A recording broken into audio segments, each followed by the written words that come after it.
Kawaki thinks that he's winning in this fight that he has going on, the multiple battles. He may have lost against Jura, but for the last 3 years, he's been getting away with several deep and dark secrets. But in reality, that battle with Jura, where he showed his unbelievable power-up, it caused him to make the most single dangerous mistake of his life. And the worst part, he doesn't even realize it yet. In the heat of that battle with Jura, one slip of the tongue was all it took for the perfect lie that Omnipotence gave him to come crashing down. And the one person who heard it, who absolutely shouldn't have heard it, is the one person who can use it to ultimately destroy him. And that person isn't Boruto, it isn't Sarada, it isn't Damon.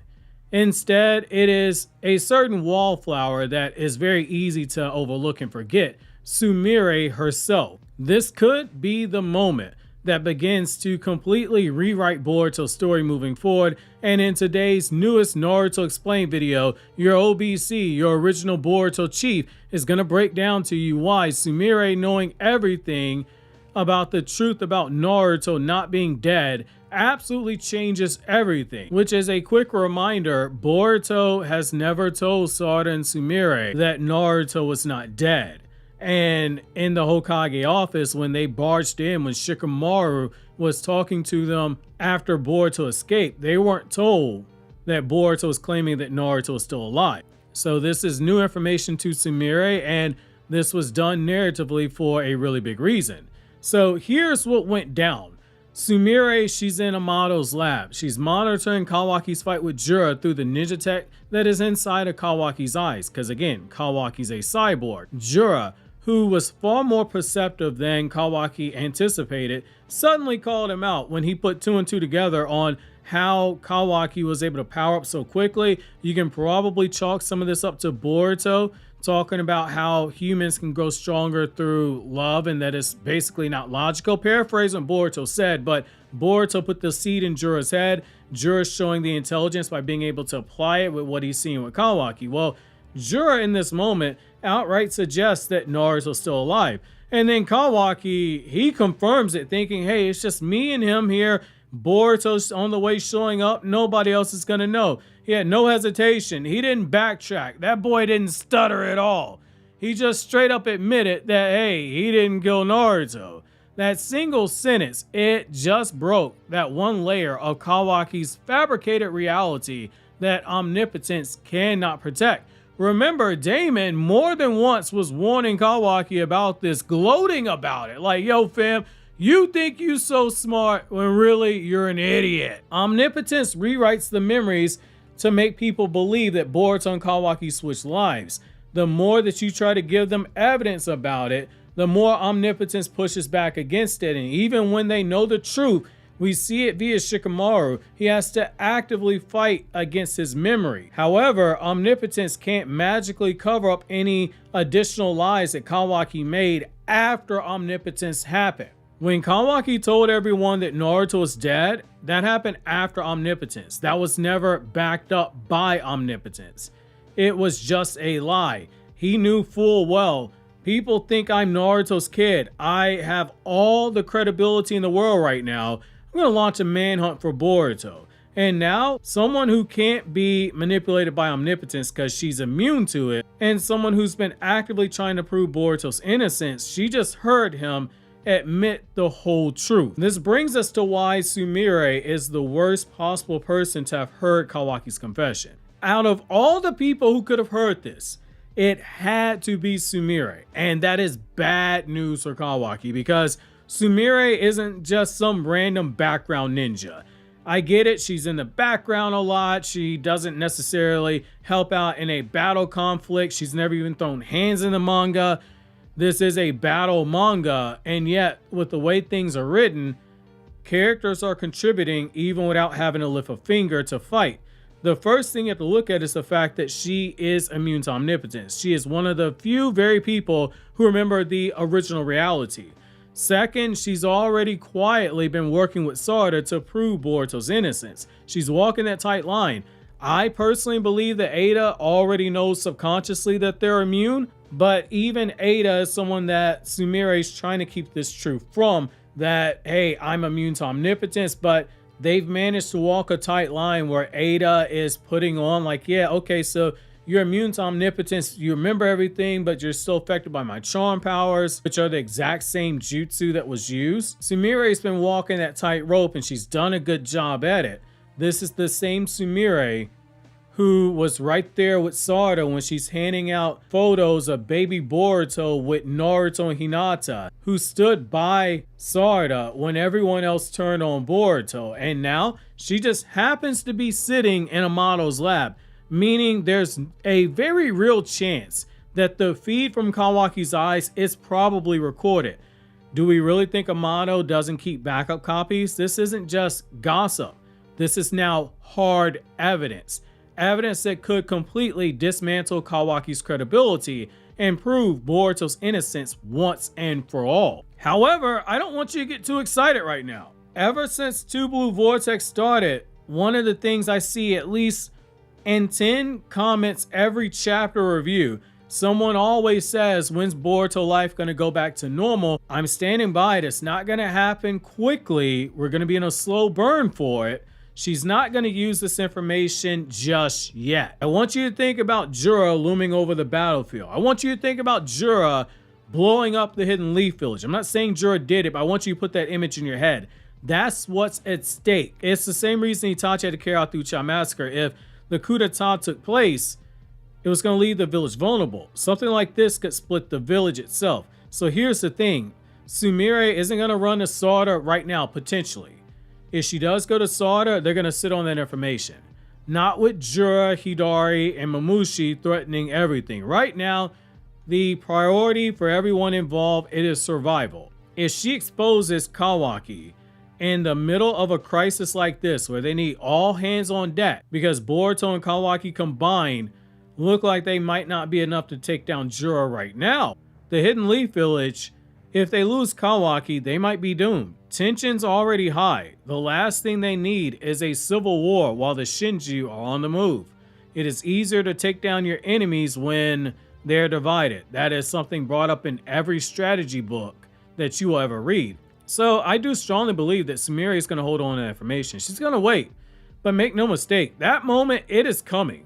Because once the current threat is dealt with, this isn't something that she can ignore. And when that moment comes, Sarada, who's been waiting for the smallest crack in Kawaki's armor, Sarada's going to be ready to strike. Which brings me to a coming confrontation. I want you to picture this. The village is safe now. Boruto has Jura's head mounted on a pole outside of Konoha on some Game of Thrones stuff. Sarada walks into the Hokage office. Kawaki's sitting in the office while Shikamaru's in the Hokage chair. Sumire steps in. She's super calm, but she's got firm, undeniable proof that Kawaki lied about Naruto's death. At that point, everyone in the room is gonna freeze. Say the elders are in there. Say the feudal lord is in there. Sarada's been itching for this very moment ever since the day she saw Boruto exiled her Mangekyo Sharingan, awakened from the grief of not being able to save him, and she knows that Kawaki, to be blunt, apologize for my language in advance, but she knows Kawaki's full of shit. Now, with someone like Sumire able to help her, she'd have hard evidence, and that will be the power to put Kawaki on the defensive for the first time since the time skip. And Kawaki, he in so many ways is trapped, because unlike the fabricated memories that omnipotence protects, this is raw recorded truth. And the second it's out, his control over that narrative is going to begin to crumble, and it's going to lead to what I've been saying since chapter 4 of Two Blue Vortex. I believe Kawaki is slowly being set up to be on a meltdown. And this kind of brings me into why I think Sumire, her observation skills, that's her true weapon. I know I'm like one of the first people to meme Sumire when it comes to thumbnails, which I know there are some Sumire fans who hate that I do that. Newsflash, I meme every character. I'm going to continue to meme every character. I don't care if it pisses you off, it fits the thumbnail. I say that to say this. For as many jokes as I make about Sumire, in a world where you have characters like Kawaki, Boruto, Jura, beings who can destroy the Hidden Leaf Village with a single jutsu. Sumire's combat ability, it doesn't exactly turn heads. In fact, she's not had any one-on-one action in the manga. She's not even lifted a finger in the manga outside of doing things related to science. She's not going to be shown taking on a Shinju in a one-on-one fight, barring some major power-up that takes place. And because of that, she's a character who can get very easily lost in the shuffle. And I think that's intentional from a writing perspective. I think that because her raw power isn't her true weapon, because she lacks in raw power, I think that's why fans overlook her. Her true power is her eyes, her ears, her ability to notice things that others miss. Sumire consistently has been shown, despite all of Amado's things saying, Sumire, you are an idiot, she is one of the more intelligent characters in the series. From the very start, she's been shown as a highly observant character, something that a video essay that I'm waiting on that deals with Sumire's character goes in extreme detail on. She doesn't just watch, she studies people. She remembers the small details. She picks up on the small changes in behavior. She knows exactly when to speak up and when to keep quiet. That's how she survived in the anime as being a spy. And that's how she's gotten through now being Amado's assistant, even though Amado knows she's reporting to Shikamaru. Now in this very moment with Kawaki and Jura, those same observational skills is what puts her in a position to hold game-changing information. And for the dumbasses in the back that say, I miss when this story is about ninja and ninja tactics, well, this is some classic ninja deception. It might go over your head because it's not hidden behind some fancy jutsu, but the whole concept of kunoichi, when you go back to Naruto's manga, it wasn't just about them throwing hands. Kunoichi were also supposed to be masters of deception. Not all deception means combat. That's what the whole lesson was during the Ino and Sakura flashback in the tuning exams. Hence why you do not skip Naruto Part 1. Sumire isn't just hearing Kawaki admit Naruto's alive. She might be in a position where she's processing why that matters, who needs to know, and when they need to know, and when she can come out in the open with it. And in a story where raw strength often steals the spotlight, moments like this prove that intelligence and patience, they can be just as dangerous. Now you might be asking, Naruto explained, how is this Sumire's big payoff? Well, I'm glad you asked. Can't you hear it in my voice, you little kittens?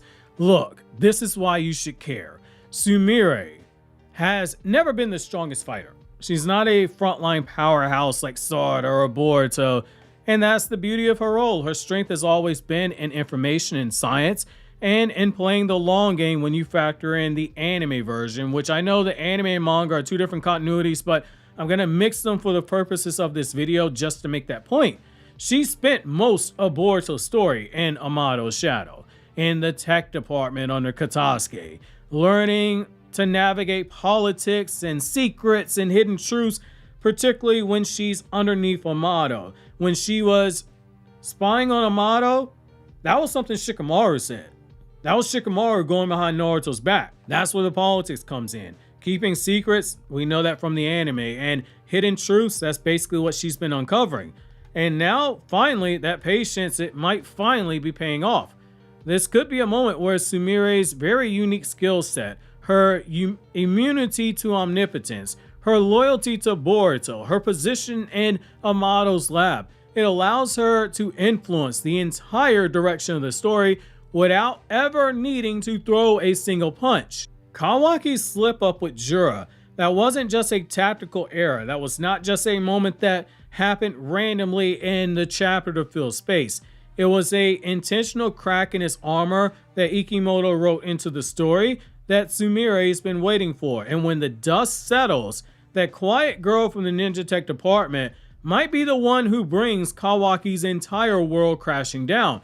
The only question we have to ask now, Will she make her move before Kawaki realizes that he's in danger? Obviously, if you enjoyed this video, consider subscribing, clicking here on the left to check out the new Naruto Explained video, or click here on the right to check out videos from my other 2 anime channels where I talk about non-Naruto content.